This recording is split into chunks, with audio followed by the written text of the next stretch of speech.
যে যদি মামলা না উঠাই তাহলে তার বন্ধুকে দিয়ে আমাকে ধর্ষণ করায় ভিডিও বের করে নাকি সেগুলো ভাইরাল করবে। তুই টাকা দিয়েই আমার সাথে সংসার করবে, না হলে তোকে ডিভোর্স দিব, তুই কোনো টাকা পয়সা পাবি না। আমার জীবন আজকে হুমকির মুখে।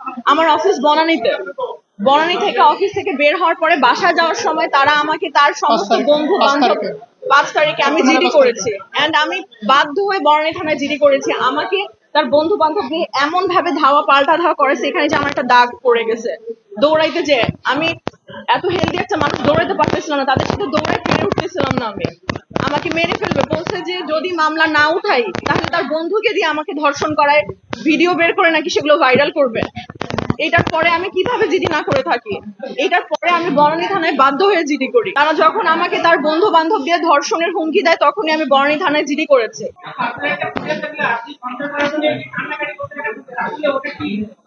হ্যাঁ আসলে হ্যাঁ, ওই ভিডিওটা অনেক আগের ভিডিও। এন্ড সংসারের ব্যাপারটা হচ্ছে কি ভাই, আর সংসার কোনো মেয়ে চাইলে একা করতে পারে না। এটা স্বামী স্ত্রী দুইজনেরই সংসার করতে চাইতে হবে। আমি অনেক বেশি সংসার করতে চাই, কি হবে? সে আমাকে বারবার বলতেছে যে তুই 18টা মামলা কর, তুই 20টা মামলা কর, আমি দেখবো তুই কোন ম্যাজিস্ট্রেট। সে আইনকে প্রশ্নবিদ্ধ করছে, সে আইনের প্রতি বৃদ্ধাঙ্গুলি দেখাইছে। আজকে সমনের ডেট জারি হয়েছে, আজকে থেকে 1 মাস 35-36 দিন আগে তার আমার এই মামলাটা আপনারা সবাই জানেন আমি করেছি। সে তার কাগজপত্র কিছু উঠাবে না, কি করবে না, সে কোনোভাবে আদালতে আসবে না। সে বলছে তোর কোন আইন আমাকে জেল পর্যন্ত নিয়ে যেতে পারবে আমি দেখবো, তোর কোন আইন জেল পর্যন্ত নিয়ে যাবে আমি দেখবো। সে সমনের কাগজগুলো ফেরত পাঠাইছে।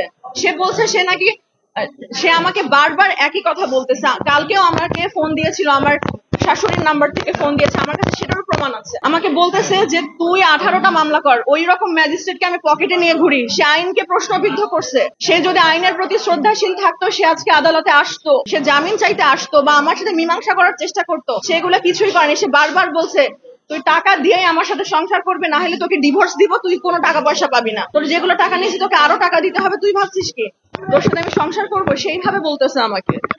এবং তাদের ওখানকার স্থানীয় প্রভাবশালী কিছু নাকি নেতা আছে, সে নেতাকে বলছে তুই যদি তোর এলাকায় ঢোকার চেষ্টা করিস। আমার গ্রামের বাড়ি রংপুর নীলফামারী, আপনারা সবাই জানেন। তো আমরা এখানেই থাকি। আমার বাবা মারা যাওয়ার পরে আমার মাও আমার সাথে এখানে থাকে, কিন্তু আমার মা মাঝে মধ্যে যাওয়া আসা করে, কারণ আমাদের ওখানে একটা বাড়ি আছে। তো আমার নীলফামারীতে ঢোকাও আমার জন্য হুমকি স্বরূপ। সে বলছে তুই এখানে আসলে তুই যদি আসিস শুধু তুই দেখবি তোর জীবন নিয়ে তুই কোথাও ফেরত যেতে পারবি না, তোকে এত টুকরা টুকরা করবো, তোর মা তোকে মিলাইতে পারবে না। তোর বাপ তো মরে গেছে, এবার তোর মা তোকে ওই টুকরাগুলো তোকে মিলাইতে পারবে না। আমি আমার হোম টাউনে যাইতে পারতেছি না, আমার মা ওখানে আছে, আমার মাকে আনতে যাইতে পারতেছি না।